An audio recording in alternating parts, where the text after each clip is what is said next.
अर्थ परिभाषित करता है। हाँ, अभी यहाँ पर इसके लिए कहते हैं एयासु जधा कहिद पड़िमाशु पमादाई कयाई चार शोहिणट्ठम छेदो अट्ठाविडम हो मच्छम।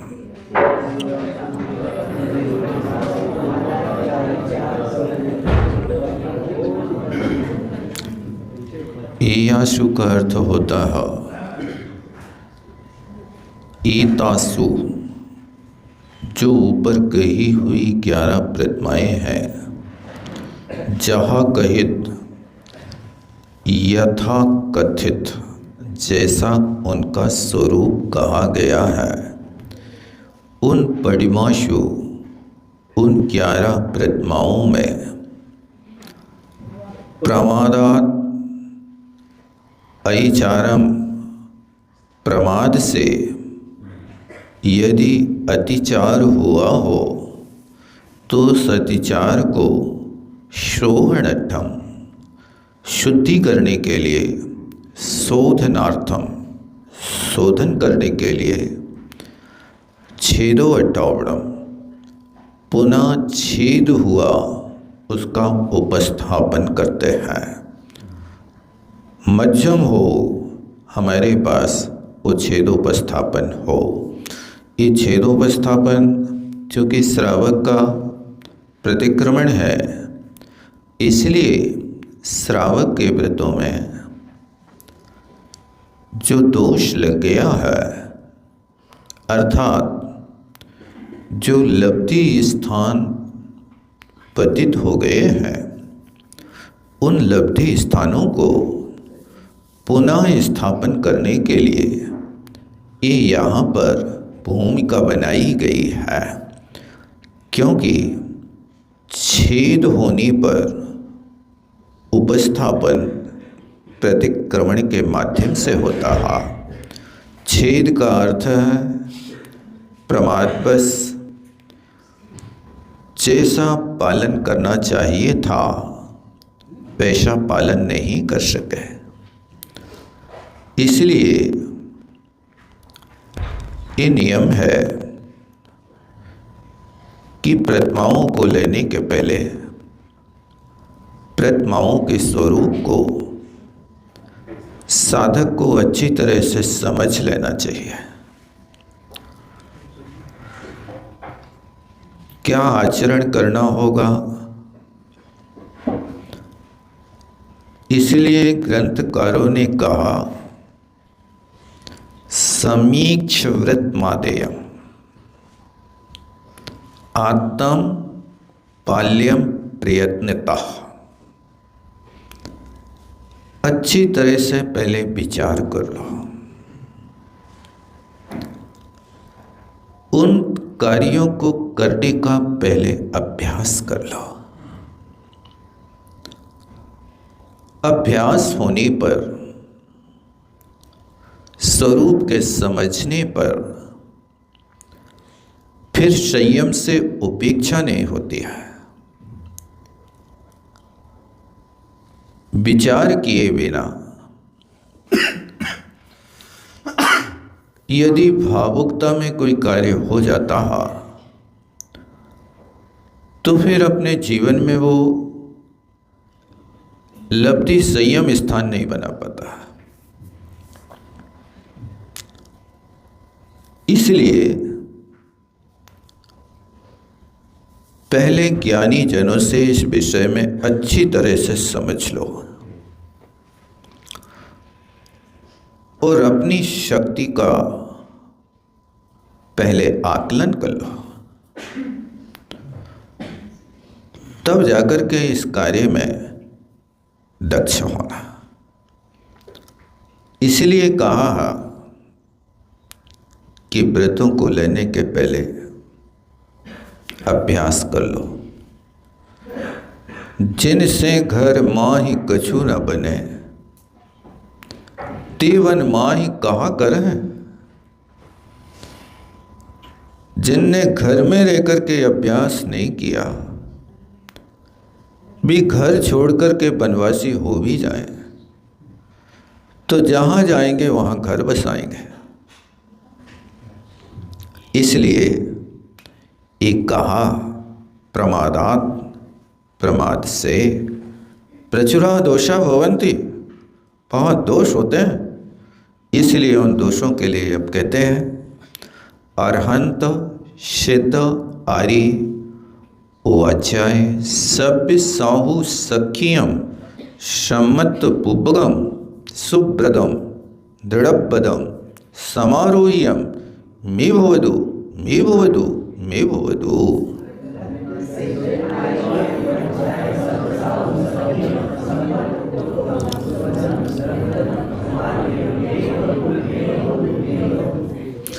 अब कहते हैं अरहंत सखियम। ध्यान देना, कौन से शब्द को किसके साथ जोड़ना। अरहंत सखियम सम्मत पुब्बगम सुबदम दृढ़बदम समारोह्यम मे भवतु मे भवतु मे भवतु। अरहंत की साक्षी पूर्वक,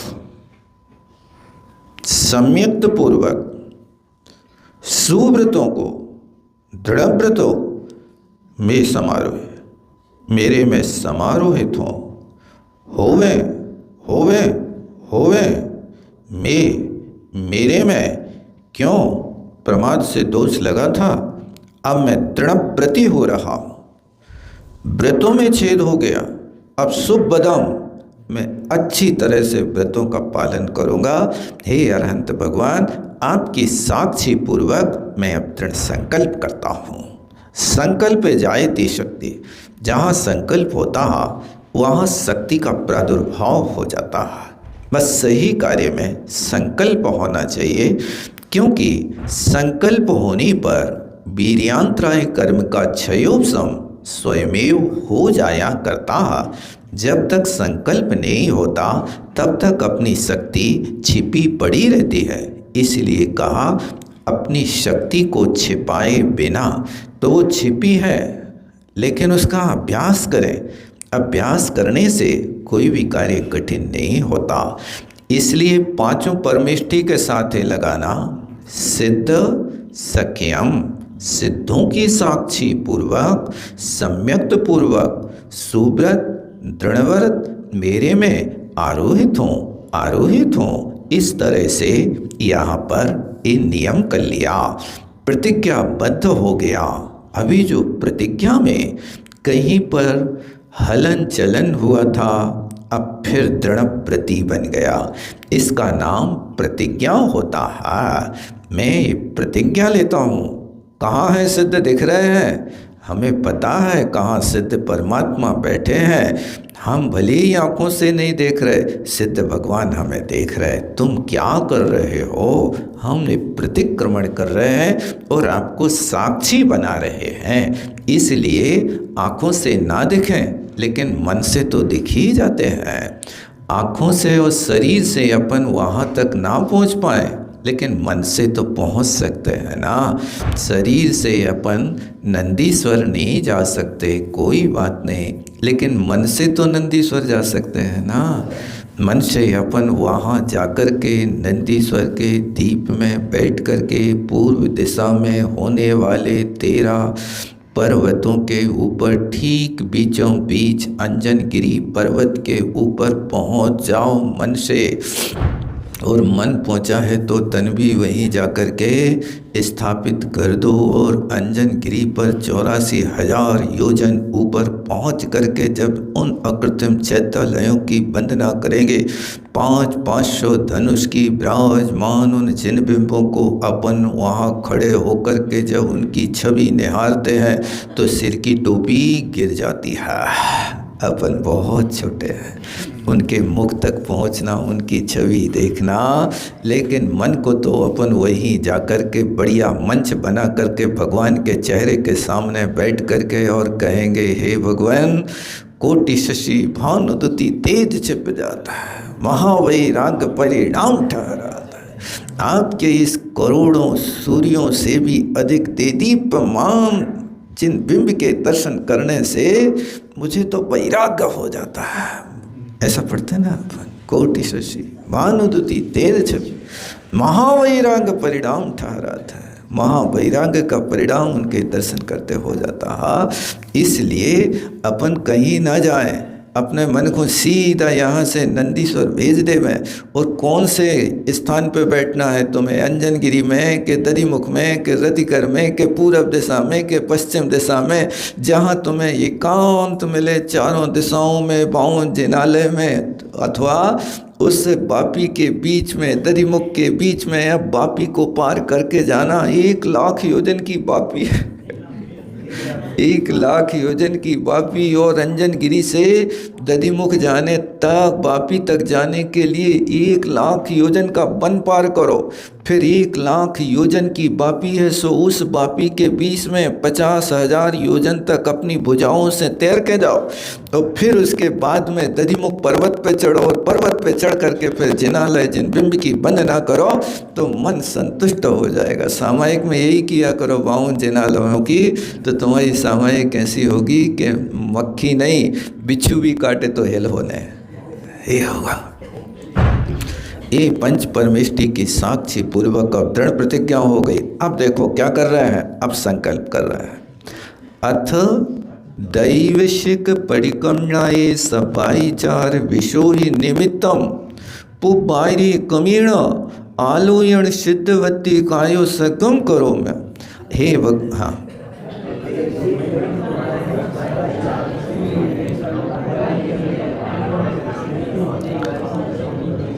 अब यहाँ पर कहते अथ, अथ माने अब माने इसके बाद।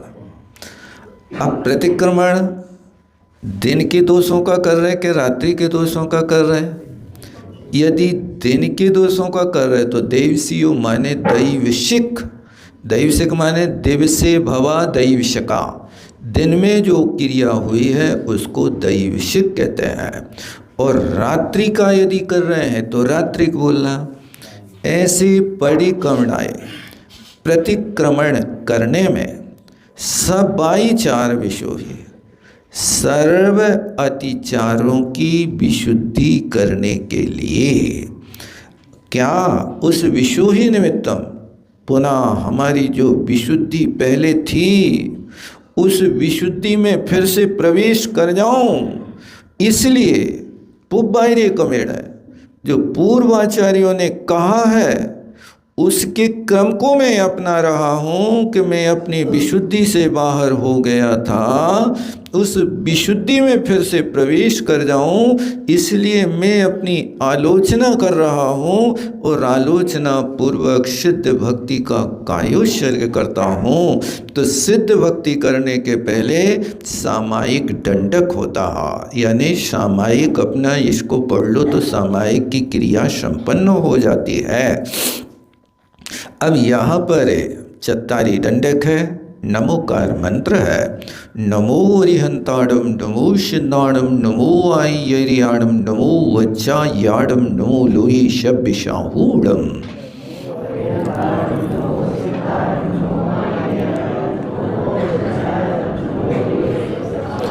चत्तारि मंगलम अरहंता मंगलम, सिद्धा मंगलम, शाहू मंगलम, केवली पन्नतो धमो मंगलम।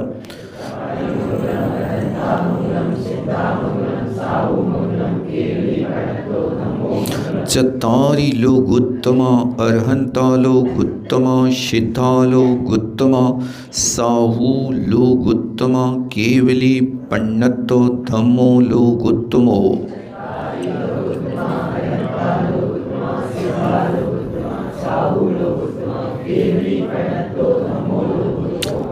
चत्तारि शरणं पबजामि, अरहन्ते शरणं पबजामि, सिद्धे शरणं पबजामि, शाहू शरणं पबजामि, केवली पन्नतं धम्मं शरणं पबजामि।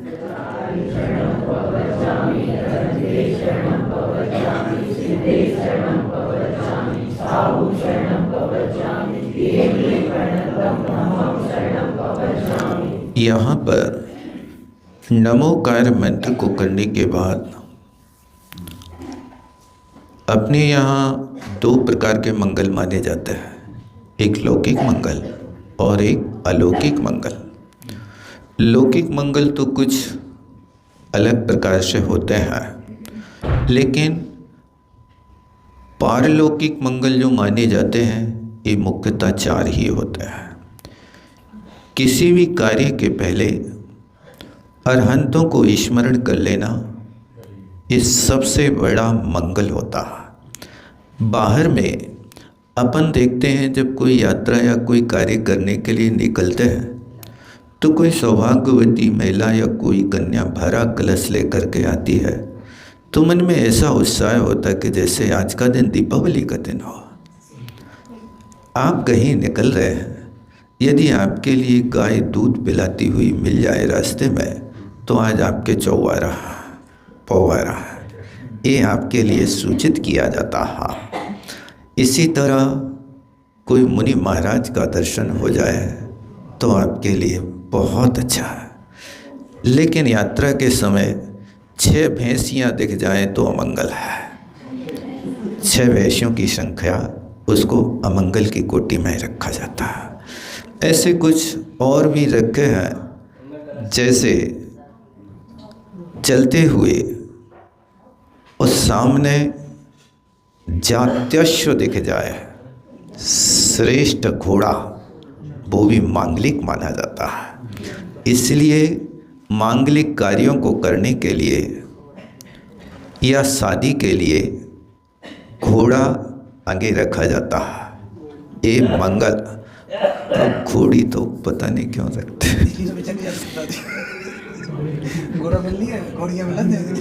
एक व्यक्ति से पूछा कि विवाह में दूल्हा को घोड़ी पे क्यों बैठाता है, तो उसने सहज में उत्तर दिया, अरे तुम इतना नहीं समझते, एक गधा दूसरे गधा के ऊपर कैसे बैठेगा। इसलिए यहाँ पर जात्यश्व को मंगल कहा है। जो घोड़ा श्रेष्ठ क्वालिटी का होता है वो मंगल की कोटि। हाथी दिख जाए तो हाथी भी लौकिक मंगल की कोटि में आ जाता है। पारलौकिक मंगल में अपने लिए 4 ही मंगल है। कोई भी कार्य करो, अरहंता मंगलम, सिद्ध मंगलम, साहू मंगल, केवली भगवान के द्वारा कहा हुआ जो धर्म है वही मंगल और कोई दूसरे मंगल नहीं है। इस प्रकार से किसी कार्य के साथ में इनको उच्चारण कर लो, आपका सब कुछ मंगल होगा। और उत्तम है तो श्रेष्ठ है तो ये 4 ही चीज़ें हैं और कोई दूसरी चीज़ नहीं है। देखो यहाँ पर अरहंत लोग उत्तमा, सिद्ध लोग उत्तमा, यहाँ अलग विभक्ति है। और केवली पंडितो धम्मो लोग उत्तमो, ये लोग उत्तमो एक वचन है। ये एक वचन इस बात को सूचित करता कि धर्म एक है, निश्चय धर्म जिसको कहते हैं। इसलिए उच्चारण के काल में यहाँ शब्दों को पकड़ना कि कौन से शब्द में कौन सी विभक्ति का कहाँ प्रयोग किया जा रहा है। और फिर देखो नीचे, ऊपर अरहंता मंगलम, नीचे अरहंता लोग उत्तमा। लेकिन जब यहाँ शरण में आते हैं तो अरहंते शरणम पवज्जामि, यहाँ विभक्ति चेंज कर दी। क्यों कर दी है? यहाँ अरहंते शरणम माने जिसकी शरण में जाते हैं उसमें कर्म कारक होता है।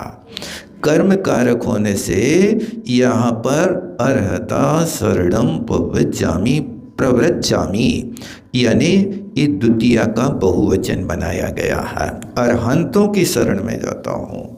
फिर सिद्धे शरणम, सिद्धांत शरणम गच्छामि प्रव्रजामि, सिद्धों की शरण में और साहू की शरण में। इस तरह जिनके पास जाता है उसमें कर्म कारक का प्रयोग किया जाता है। और फिर केवली पंडितम धम्मम, देखो यहाँ फिर एक वचन रख दिया है इन्हें, पंडितम धम्मम शरणम पपजामि, धर्म एक है इसलिए उसकी शरण में जाता हूँ। ये लोक में मंगल, उत्तम और शरण, बस यही चीज़ें हैं। शरण है तो यही परमेष्टि शरण है, अन्यथा शरणम नास्ति। कम शरणम गच्छामि, मैं कौन की शरण में जाऊं? वह तुमेव शरणम, आप ही शरण है और कोई दूसरा शरण नहीं है। इस तरह से इसका नाम चत्तारी दंडक हुआ करता। चत्तारी दंडक के बाद में अब सामायिक क्या है? देखो, तीनों लोगों के कृत्रिम अकृत्रिम चैत्यालयों की वंदना कर लेना, ये भी सामायिक कहलाती है। समय एव सामायिका, उस काल में जम वंदनम तियालम, तीनों कालों में इन त्रिलोक संबंधी कृत्रिम अकृत्रिम चैत्यालयों की वंदना कर लेना, इसका नाम सामायिक होता है। अब प्रारंभ करते हैं। कहाँ से करते हैं? अड्डाइज दीप दो समुद्रेषु पन्नरिष्कम भूमिषु जाओ अरहंताणम भयवंताणम आदिराणम तिथेराणम जिणाणम जिणोत्तमाणम केवलियाणम सिद्धाणम उद्दाणम परिणुद्दाणम अंतर्दाणम पारगयाणम है ना, पारयाणम धम्मायरियाणम धम्मदेशाणम धम्मनायगाणम धम्मवर चाऊ रंग चक्रवट्टीणम देवाही देवाणम ऋणाणाणम दंसणाणम चरिताणम सदा करेमि क्रियमम करेमि वंते सामाय्यम सभ्य सावज जोगम पचकामी जावत जीवम तिवेण मनसा वजसा कायेन न करेमि न कारेमि न अन्नम करंतमपि समनुवणामि तस्वन्ते ऐचारम परिक्रमामि निंदामि गर्हामि अपाणम जाव अर्हंताणम भयवंताणम वज्वासम करेमि ताव कालम पाव कमम दुच्चर्यम वो शरामि।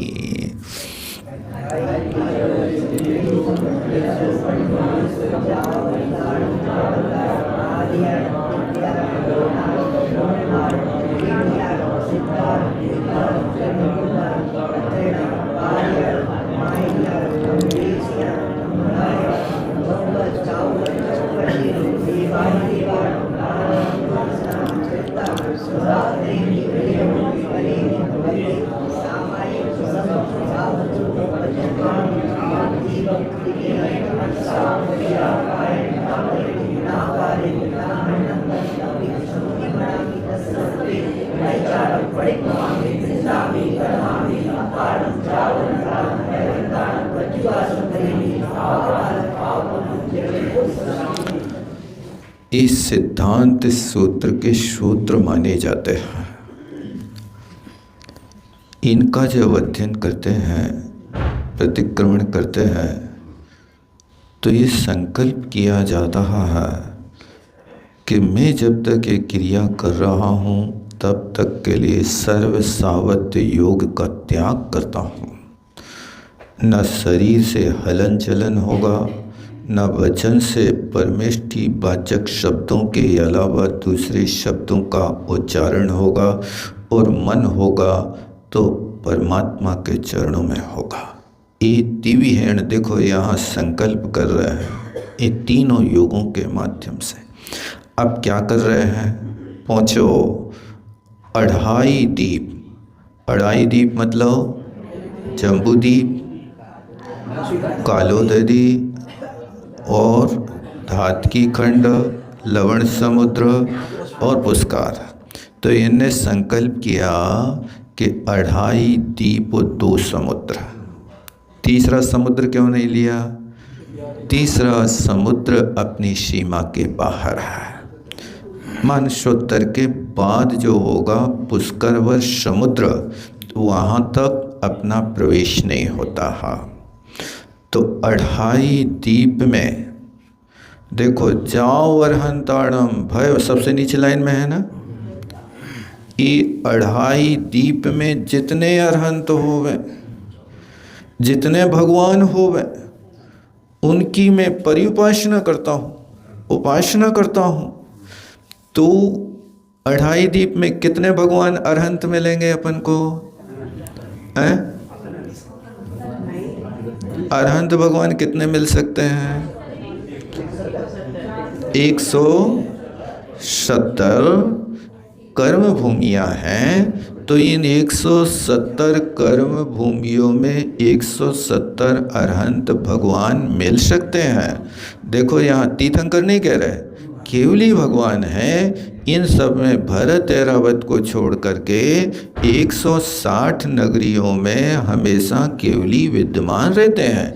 तीर्थंकर भले ही हर केवली में ना मिले, कोई बात नहीं, लेकिन तीर्थंकर प्रकृति के बंध के साधन हमेशा मिलते हैं।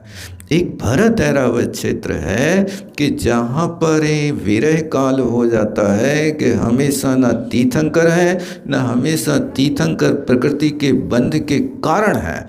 16 कारण भावना की पूजा तो कर सकते हो, लेकिन 16 कारण केवली के पादमूल में बैठ कर के अपन जैसे अभागे कर नहीं सकते, हो नहीं सकता, क्योंकि उन महापुरुषों का अपने क्षेत्र में अभाव है, दुष्म काल है, अपन जन्म जन्म की दरिद्री है, जिसके कारण वो चिंतामणि स्वरूप परमात्मा अपने बीच में नहीं है, और जहाँ है वहाँ जाने की शक्ति नहीं है। और ऐसा अपना कोई घनिष्ठ मित्र नहीं है कि जो अपन को सिमंदर भगवान के दर्शन करा दे। चलो भैया, हम अपने विमान में तुम्हें बैठा लेते हैं और तुम चलो, चाहे कितनी भी टिकट दो, लेकिन कोई भी ले जाने वाला नहीं है। इसलिए 2.5 दीप के रहने वाले अरहंत भगवंतों को 15 कर्म भूमियाँ, 170 नगरियाँ, उन सब में जितने भगवान होवे उनके लिए मैं कैसा कर रहा हूँ? वंदना कर रहा हूँ। और फिर 2 समुद्र के बीच में, क्या समुद्रों में भी चैत्यालय है? जैसे समुद्र के बीच में इन मनुष्यों का वास हो गया। रावण चूँकि विद्याधरों की नगरी विजयार्थ पर्वत के रहने वाले हैं, लेकिन इन लोगों ने अपना एक अलग देश बसा लिया पौरुष के माध्यम से। तो वे विजयार्थ नगरी को छोड़ करके लवण समुद्र के बीच 1 लाख योजन बीच में जाकर के त्रिकुटाचल पर्वत के ऊपर राक्षस द्वीप में इन लोगों का वास हो गया। और वहाँ पर जब लंका में सुना कि उनके जिनालय में रावण के भवन में शांतिनाथ भगवान का बड़ा विशाल चिन्हबिंब था, जिसके दर्शन करते ही शरीर रोमांचित हो जाता था। और विभीषण के महल में पद्मप्रभु भगवान का महल था, तो हनुमान ने सबसे पहले विभीषण से मिलान किया। तो विभीषण के घर जाकर के सबसे पहले पद्मप्रभु मूंगा की बहुत प्यारे चिन्हबिंब की वंदना करी थी। बाद में फिर रावण के महल में गए, क्योंकि हनुमान तो पहले से परिचित थे ही, लंका से अपरिचित तो थे ही नहीं। रावण का और हनुमान का रिश्ता क्या था? हनुमान रावण का भनेज दमान था। क्या था? क्योंकि खरदूषण की बिटिया चित्रा हनुमान के साथ ब्याही थी। और देखो, ऐसे भी योग होते हैं, जैसे भरत चक्रवर्ती को 3 समाचार एक साथ मिले थे, हनुमान के लिए भी एक समय 2 समाचार एक साथ मिले। यहाँ से एक समाचार मिला कि लक्ष्मण के साथ युद्ध करते करते खरदूषण मारा गया, और खरदूषण का बेटा शंबुक भी मारा गया। ये 2 दुखद समाचार हनुमान को मिले। उसी वक्त एक सुखद समाचार हनुमान को मिला कि सुग्रीव की पत्नी सुतारा और राज्य पर जो साहस गति ने अधिकार कर लिया था, वो राम के द्वारा मारा गया और सुग्रीव को राज्य और सुतारा मिल गई। अभी दो समाचार एक साथ आए। अब इस परिस्थिति में हनुमान क्या करे? अब दोनों का दमाद था, सुग्रीव का भी दमाद हनुमान और वहाँ खरदूषण का भी दमाद हनुमान। अब रोवे के हंसे, क्या करे? ऐसी स्थिति है, न रो सके न हंस सके। ये भी सुसर बाबा, वो भी सुसर बाबा, वहाँ साला भी मरा और सुसर भी मरा और 14 अक्षौहिणी सेना सब कुछ चला गया। लेकिन यहाँ पर जो सुग्रीव का सब कुछ गया था वो सब कुछ मिल गया। ऐसी परिस्थिति में महापुरुष समय पाकर के धैर्य धारण करते हैं, घबराते नहीं हैं। उनके यहाँ इतना बड़ा काम है, 8,000 जिनके ससुर हैं, उनको तो कोई ना कोई को मरना है, कोई को जीना है, क्या करोगे? 8,000 कहीं ना कहीं तो रोज़ समाचार मिल रहे हैं इतने लोगों के बीच में, लेकिन फिर भी धैर्य बना करके रखना। तो ये 2.5 द्वीप और 2 समुद्र में भी कृत्रिम आदि चैत्यालय होते हैं, और उन्हीं समुद्रों के बीच से पाताल 1008 हैं। उन पातालों से रास्ता बना हुआ खर भाग, पंख भाग जो पहली पृथ्वी में है, वहाँ तक पहुँचने का रास्ता है। और वहाँ उस रास्ते से जाते हैं तो जो अधोलोक में 7 करोड़ 72 लाख अकृत्रिम जिन बिंब है, उनको भी इसके साथ स्मरण कर सकते हैं। तो 2.5 द्वीप, 2 समुद्र, 15 कर्म भूमिषु, 15 कर्म भूमि है। 15 कर्म भूमि पता है कहाँ कहाँ है? कहाँ है 15 कर्म भूमि? तो जम्बूद्वीप में तो 7 क्षेत्र हैं, 7 क्षेत्रों में 5 भरत कहाँ मिलेंगे? पूरे 2.5 द्वीप में घूमेंगे तो भरत कितने मिलेंगे? 5। और ऐरावत कितने मिलेंगे? और बिरेह कितने मिलेंगे? बिरेह तो जम्बूद्वीप में 32 हैं। संक्षेप क्या करेंगे? 32 नगरी का एक बिरेह, 32 नगरी का एक बिरेह। और वहाँ पर धातकी खंड में 64 नगरियों के 2 बिरेह, और पुष्करार्ध में 64 नगरियों के 2 बिरेह। ऐसे 5 बिरेह और 5 भरत, 5 ऐरावत, ये स्थूल रूप से 15 कर्म भूमि है। भोग भूमि कितनी हो जाएंगी? 2.5 द्वीप में भोग भूमि कितनी है? नहीं है पता? दूनी कितनी हो जाएंगे? क्योंकि अपने यहाँ भोग भूमि जघन्य, मध्यम, उत्तम 3 भोग भूमि है। ये 3 भोग भूमि मेरू पर्वत के दक्षिण में और 3 भूमि मेरू पर्वत के उत्तर में। तो जम्बूद्वीप में कितनी भोग भूमि हो गई? 6। समझ में आई कि नहीं आई? नहीं आई। यहाँ कौन सा भरत, हेमवत, हरि, और विदेह में इस साइड लेना देवकुरु, और वहाँ क्या पहुँचेंगे? उत्तर कुरु, रम्यक और हरिवर्ष। ऐसे ये 6 भोग भूमि के क्षेत्र हैं। तो जब 5 क्षेत्रों में 6 का डबल करेंगे तो 12 यानी 30 भोग भूमि और 15 कर्म भूमि आपको कहाँ मिल जाएंगे? 2.5 द्वीप में। समझ में आया कि नहीं आया सबको? भोग भूमि कितनी हो गई? 30। कर्म भूमि कितनी हो गई? और बख्शार पर्वत कितने हो गए? बख्शार पर्वत 80 होंगे, 32 नहीं। 5 क्षेत्रों के बख्शार पर्वत कितने हो जाएंगे? 32 हो जाएंगे ना, कि 80 हो जाएंगे? बहुत अच्छा।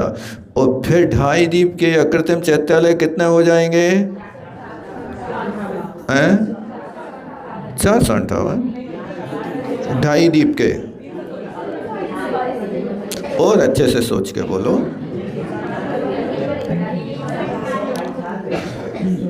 398 के 394 मानसोत्तर पे पहुंच सकते कि नहीं? प्रांग मानसोत्तरान मनुष्या, ये मानसोत्तर पर्वत के पहले पहले को ढाई दीप कहते हैं। कहाँ? प्रांग मानसोत्तरान।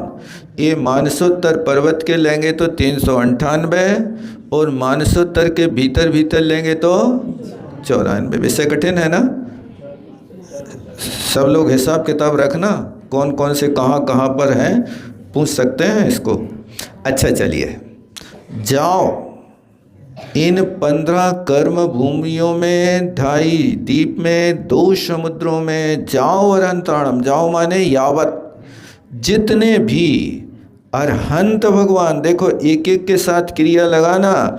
3 योगों से मैं पूजता हूँ, उनकी वंदना करता हूँ। 3 योगों से आपकी साक्षी पूर्वक सब पापों का त्याग करता हूँ। सबके साथ लगाना है आपको अपने मन से। भगवंतों को, आदियों को, तीर्थकरों को, जिनों को, जिन संज्ञा जो होती है 6ठे गुणस्थान से लेकर के 13वें 14वें गुणस्थान वाले सब जिन कहलाते हैं। वो जिनों में उत्तम है। जिनों में उत्तम माने गणधर आदि परमेष्टि है, केवली है, सिद्ध है, बुद्ध है, परिनिबुद्ध है माने जो निर्वाण को प्राप्त होने वाले हैं। अंतकृत केवली है, जो संसार के पार को हो गए हैं। धर्म के आचार्य हैं, धम्मार्य।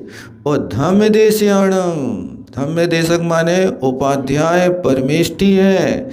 और धर्म के नायक जो आचार्य आदि अथवा गणधर भगवान अथवा अरहंत परमात्मा है। धम्म वर्चाओ रंग चक्रवर्तीणम, जो धर्म की चतुरंगणी सेना को लेकर चलने वाले चक्रवर्ती हैं। 4 रंग माने जिनके निकट ऋषि यति मुनि अनगार हमेशा रहते हैं। ऐसे बेधर्म के चक्रवर्ती चतुरंग सेना जिनके पास होती है, अथवा जिनके पास मुनि श्रावक और कौन, आरिका श्राविका, ऐसे 4 अंग भी माने जाते हैं। देवा ही देवाणाम, देवों के भी अधिदेव, अधि माने नायक, ऐसे देवादि देव भगवंतों को। राणाणाम, ज्ञानी पुरुषों को। राणाणाम माने जो श्रुत केवली भगवंत है, जो प्रज्ञा श्रवण है, जो 10 पूर्व के ज्ञाता है, ऐसे ज्ञानी महापुरुषों को। दर्शनाणाम, जिनके पास वीतराग दर्शन माने सम्यक दर्शन है। चरित्राणाम, चारित्रवंतों को। सदा इनकी मैं वंदना करता हूँ, इनके साथ क्रिया करता हूँ। कृति कर्म का अर्थ होता है कि इन देवों की वंदना जो की जाती है वो चैत्य भक्ति और पंचमा गुरु भक्ति पूर्वक इनका कृति कर्म किया जाता है। यही वंदना कहलाती, इसी को देव वंदना कहते हैं। अथवा सामायिक दंडक में जो अपन कहते हैं पूर्व दिशा संबंधी 9 देवता है, जो उन देवताओं की हम वंदना करते हैं, वो कृति कर्म है। करे में भंते, हे भगवान सामायम, मैं सामायिक कर रहा हूँ। सर्व सावज जोगम पचखामी चावत जीवम, देखो मैं पूरे जीवन भर के लिए सर्व सावध योग का त्याग करता हूँ। इस संकल्प कर लिया। अब कहो कि हमें जीने 100 बरस है, का 100 बरस सामायिक करते रहे हैं, सामायिक से बाहर नहीं हुए अभी तो। जब तक जीवन है, का सामायिक के बीच में ही जीवन खत्म हो गया तो इसलिए संकल्प किया पूरे जीवन भर के लिए त्याग। और यदि बाद में शरीर ने साथ नहीं दिया तो जो प्रत्याख्यान किया उस प्रत्याख्यान का भी प्रत्याख्यान करेंगे। क्या? जो प्रत्याख्यान किया। अब जैसे मान लीजिए महाराज लोग आचार्य महाराज से प्रत्याख्यान करते हैं तो अभी थोड़ी कहते कि प्रत्याख्यान आहार का कर दिया कल तक के लिए, सीमा नहीं है, त्याग है। अब कल आएगा, नई शरीर साथ देगा, तो गुरु के पास जाकर के सिद्ध भक्ति करके प्रत्याख्यान का भी प्रत्याख्यान करेंगे। भगवान, हमने इस चीज़ का त्याग किया था, लेकिन अब आज फिर जाना है, ठीक है चले जाओ। आहार करके आते हैं, फिर प्रत्याख्यान। इस तरह से ये कहलाता प्रत्याख्यान की क्रिया। कर लो, काल से नहीं बंद हो, आगे जो स्थिति होगी हम उस हिसाब से फिर कर लेंगे। ऐसा हमेशा निश्चल होकर के क्रिया करना चाहिए। आप लोग भी यदि 2 बार खाते हैं, 1 बार 2 बार अलग से पानी लेते हैं, कृति कर्म पूर्वक उसका सेवन कर लो, पश्चाताप कर लो कि भगवान शरीर साथ नहीं देता, इसलिए काम करना पड़ रहा। अब ले लिया प्रत्याख्यान, कब तक के लिए? काल की सीमा नहीं, जब जरूरत पड़ेगी फिर हम कायोत्सर्ग करके उस क्रिया को करके फिर प्रत्याख्यान कर देंगे। यानी टुकड़ों में किया हुआ प्रत्याख्यान त्याग भी बहुत बड़ा सहायी होता है। उस प्रत्याख्यान के काल में काश आयु पूरी हो जाए और उस समय अपकर्ष काल पड़े तो नियम से देव आयु का ही बंध होगा, दूसरी आयु का बंध नहीं होगा। इसलिए हमेशा के लिए मतलब ये विकल्प नहीं करो, बस प्रत्याख्यान प्रत्याख्यान द्रव्य और भावों से कर दिया। काल की सीमा को उस समय देखेंगे जब हमें जरूरत पड़ेगी, शक्ति नहीं होगी। इस तरह से किया जाता है। इसलिए इन्होंने लिखा पच्चक्खामी सावध योगम। सावध योग, सावध योग माने पाप की क्रिया, अवध माने पाप होता है, और अवधीन सहिता सावध्य, उस सावध्य क्रिया का पच्चक्खामी प्रत्याख्यान करता हूँ। यावत जीवम, जितना जीवन है उतने भर के लिए त्याग कर रहा हूँ। तिवहेण कर रहा हूँ, मन से, वचन से और काय से। एक क्रिया में जब तक सामायिक में हूँ, ना मैं ये सावध्य योग करूँगा न कराऊँगा। सावध्य योग का त्याग कर दिया तो किसी से नहीं कहेंगे वो काम कर लेना, हम सामायिक कर रहे हैं जब तक तुम पानी भर लाओ, हम सामायिक कर रहे हैं जब तक तुम कमरा की सफाई कर दो। ये यदि कह दिया तो ये कार्य में संबंधी आपका मन से, वचन से, काय से दोष लग गया। और ना अन्नम पी कर, ना अन्नम करंतम पी, क्योंकि दूसरे करते हुए कि मैं अनुमोदना नहीं करूँगा। तस्य वंते, उस विषय में, बनते माने भगवान, हे भगवान, जो अतिचारम, जो अतिचार लग गया हो, परिक्रमामि, उसका मैं प्रतिक्रमण करता हूँ, निंदा करता हूँ, गर्ह करता हूँ। कौन की? अपाड़म, अपनी निंदा गर्ह करना, पर की नहीं करना। जाओ अरहंताणम भयवंताणम पज्जुवासम करेमी, जितने भी अरहंत भगवान हैं मैं उनकी परिउपासना करता हूँ, माने उपासना करता हूँ। ताव कालम पाव कमम दुच्चर्यम भोश्रामी, उतने काल तक, कितने काल तक? जब तक सामायिक कर रहा हूँ उतने समय तक। अब चाहे तुम जघन्य सामायिक करो, चाहे मध्यम सामायिक करो, चाहे उत्कृष्ट सामायिक करो, अथवा हमेशा सामायिक करते रहो। देखो चलते फिरते क्रियाएं कर रहे हैं ना, तो भी सामायिक हो रही है आपकी। यदि हर कार्य को करते समय परमात्मा के नाम का उच्चारण होता रहे, शरीर से यत्नाचार पूर्वक क्रिया होती रहे और मन से अच्छा विचार होता रहे, तो आप कोई भी क्रिया करें तो उसमें सामायिक आपका जुड़ सकता है, शुभ योग हो सकता है, पाप आश्रय से बच सकते हैं। इसलिए ये कार्य होना चाहिए, अंतरंग कड़ी उससे जुड़ी रहना चाहिए, अन्यथा अशुभ योग में जाने में देर नहीं लगती है। इस प्रकार ये यहाँ सामायिक दंडक हुआ। इसमें अब कायोत्सर्ग करना। अब कायोत्सर्ग करने के बाद में अब संस्तवन हम कर्म करते हैं, ये वंदना कर्म हुआ। अब संस्तवन, संस्तवन माने स्तुति, स्तवन जिसको कहते हैं, यानी 24 तीर्थंकरों की स्तुति करना, गुणगान करना, ये कहलाता संस्तवनम कर्म। यानी षट कर्म में एक संस्तवन कर्म है, एक वंदना कर्म है, एक प्रतिक्रमण कर्म है, एक प्रत्याख्यान कर्म है और एक कायोत्सर्ग है। इस तरह से इस षड अंग से युक्त प्रतिक्रमण होता। यदि आप अच्छे से भावों से प्रतिक्रमण कर लेते हो तो आपकी सामायिक भी इसमें गर्वित हो जाती है। और इसके अलावा प्रतिक्रमण है, संस्तव वंदना, बार बार वंदना हो रही है, ये तो प्रतिक्रमण के पूर्व की क्रिया है। अंत जब प्रतिक्रमण निष्ठापन करेंगे तो वीर भक्ति करेंगे, 24 तीर्थंकर भक्ति करेंगे और उपसंहार में समाधि मरण की याचना करेंगे, ये प्रतिक्रमण में होता। इसलिए आचार्य श्री कहते थे कि प्रतिक्रमण भाग दौड़ के नहीं करना चाहिए, प्रतिक्रमण करते समय आंखों से आंसू आना चाहिए, एक एक शब्द का रसापान ऐसे करना चाहिए जैसे वो छोटा सा बच्चा फ्रूटी को लेता है ना, तो फ्रूटी का ढक्कन खोल के सीधे गटगटाता नहीं है, उसमें एक पाइप डालता है और पाइप डाल करके फिर वो घंटों घंटों रस लेता है, मजा लेता रहता है।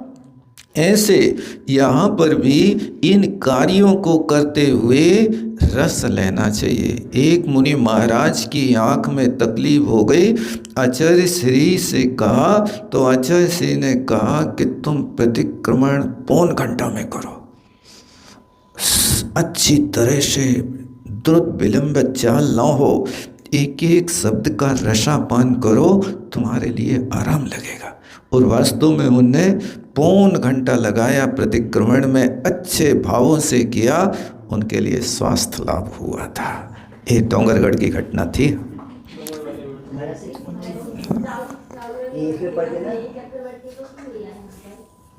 चक्रवर्ती का अर्थ धर्म चक्र का वर्तन करने वाले जो होते वे चक्रवर्ती होते हैं। वहाँ पर उस चक्रवर्ती को नहीं लगाना, धर्मेंद्र चक्र भी होता है और एक यहाँ चक्र भी होता। देखो शांतिनाथ भगवान की स्तुति करते समय कितनी बार चक्र आया है, पढ़ना। शांतिनाथ भगवान की स्तुति करते हैं ना, चक्रेण यह शत्रु भयंकरेण जित्वा नृपा सर्व नरेंद्र चक्रम, और फिर आगे समाधि चक्रेण पुनर्जगाए महोदयो दुर्जय धर्म चक्रम। देखो चक्र चक्र कितने आए हैं, अच्छे से पढ़ो शांतिनाथ भगवान की स्तुति।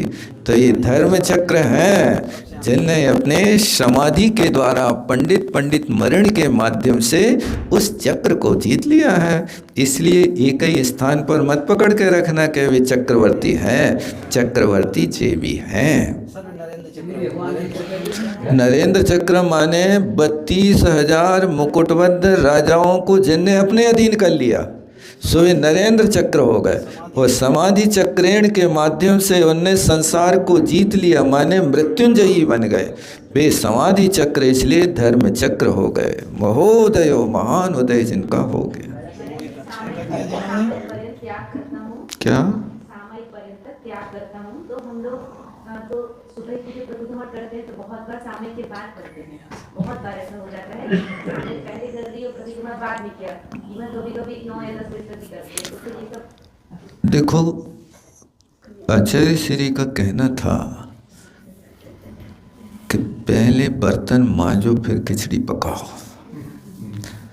गंदे बर्तन में मांजोगे तो स्वाद बिगड़ जाएगा। इसलिए प्रतिक्रमण से आत्मशुद्धि कर लो और फिर समायिक करो, तो फिर आपके लिए विशिष्ट विशुद्धि होगी। अब आप अपनी क्रियाओं से नहीं कर पाते, क्रियाएं नहीं छोड़ना, अब आगे पीछे होता है तो उसको भी आचार्य श्री मना नहीं करते थे, एडजस्ट है। लेकिन जिस कार्य को जब करना है उस कार्य को उस समय करें तो ज़्यादा अच्छा है। आचार्य श्री अपर रात्रि क्रियाएं जब करते थे तो सबसे पहले प्रतिक्रमण करते थे, फिर बाद में दूसरा कार्य करते थे। उससे पूर्ण रूप से शुद्धिकरण हो जाता है और परिणाम बड़े निर्मल हो जाता है।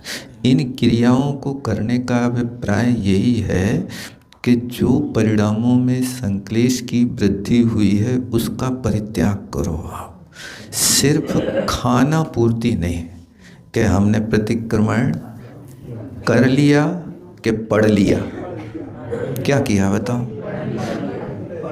तो पढ़ने मात्र से अंतरंग में वहाँ चोट लग रही कि नहीं लग रही? प्रतिक्रमण कर्म का नाशक है। मान लीजिए 50 किलो खिचड़ी आपको पकाना है, पकाते ही होंगे रोज रोज, होती ना इतनी। अब वो 50 किलो खिचड़ी पकाने का हंडा चूल्हे पे रखा है, तो उसके लिए अग्नि कितनी चाहिए। अब आप उस चूल्हे पे हंडा रख कर के और माचिस की ये कांडी जलाओ और उसके नीचे फेंक करके आप उस हंडा को तपाने की कोशिश करो, तो एक एक माचिस की कांडी के आग से कितने दिन में वो हंडा पकेगा बताओ। कितनी मास से लग जाएंगे आपको हैं? खिचड़ी पकेगी कि नहीं पकेगी? पकने ही नहीं है। और उस खिचड़ी को पकाने के लिए तो आग इतनी मात्रा में चाहिए कि जो उस पात्र को तपा सके। 50 किलो खिचड़ी के तपाने का पात्र भी तो मजबूत है, छोटा मोटा थोड़ी है। वो पात्र तप करके और अंदर के चावल सीज जाएं, इतनी ऊष्मा चाहिए। इसी तरह इस शरीर रूपी खिचड़ी के पात्र के साथ में आत्मा के साथ लगे द्रव्य कर्म, नो कर्म, भाव कर्म जिससे सीज सके, ऐसा वो कर्म करोगे तो आपके लिए कर्म से छुटकारा मिलेगा। अन्यथा तो बस वही माचिस की तरह खिचड़ी पकाते रहो। कभी आज तक हुआ नहीं। मुनिवृद्धार अनंत बार ग्रीवक उपजायो, इतना तो किया, लेकिन बस वो उतने बड़े कर्म पर्वतों को हम माचिस की कांडी की तरह ऊर्जा देते रहे, वो नहीं दे पाए जो होना चाहिए थे। इसलिए आज तक संसार में भटक रहे हैं। कोई भी क्रिया करो, जैन सिद्धांत भाव प्रधानी है, क्रिया प्रधानी नहीं। यस्मात् क्रिया न फलंति भाव शून्य, भाव से शून्य क्रिया भाव फल प्रदायी नहीं होती। इसलिए हमेशा भाव अच्छे लगा करके रखो। अच्छी क्रिया कर तो रही हो, जब क्रिया कर ही रहे हो तो अच्छे से करो ना। समय तो आप दे ही रहे हो, नहीं दे रहे? खाना पूर्ति क्यों? अपने स्वयं की ईमानदारी के साथ भावों को लगाते हुए विशुद्ध परिणामों से जितनी विशुद्धि करोगे उतने नंबर सब लेकर के आओगे। और यहाँ मोक्ष मार्ग ऐसा है कि ये मोक्ष मार्ग में 33 नंबर में कोई पास नहीं होता। 33 नंबर तो असंख्यात वाले आए होंगे, अपन की अपनी बात नहीं, लेकिन लाते हैं। जो जीव असंख्यात बार उपसम सम्यक दर्शन प्राप्त कर ले, असंख्यात बार अनंतानुबंधी की विषय योजना कर ले, असंख्यात बार क्षय उपसम सम्यक दर्शन प्राप्त कर ले, असंख्यात बार देश संयम को प्राप्त कर लिया, ये असंख्यात बार किया, लेकिन आज तक कर्म का क्षपण नहीं कर पाए।